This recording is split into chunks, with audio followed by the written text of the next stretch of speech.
सरकारले हामीलाई जाँचबुझ आयोग ऐन अनुसार चाहिँ छानबिन गरेर जाँचबुझ गरेर चाहिँ नि तेइस गतेको घटनामा को कसो कमजोरी हो के कारबाही गर्नुपर्ने हो त्यो सिफारिस गर।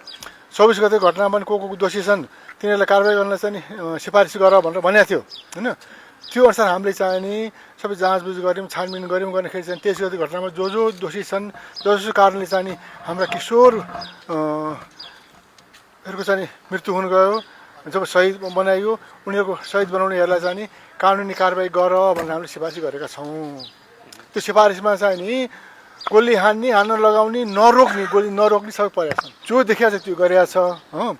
अब हामीले के काम नसके हुनाले अलिक ढिला भएको कुरा हो र अहिले हामीलाई के महसुस भयो भने यदि हाम्रो रिपोर्ट चाहिँ नि अगाडि काम सके भएदेखि त त्यो इलेक्सनलाई नै असर पर्ने थियो कि हो भन्ने कुरा पनि आयो। यहाँ सुरुमा म यहाँ नियुक्ति हुनुभन्दा अगाडि नै मैले सार्वजनिक गर्नुपर्छ भनेको थिएँ। अहिले पनि सार्वजनिक गर्नुहोस्, सार्वजनिक गर्नु पर्यो।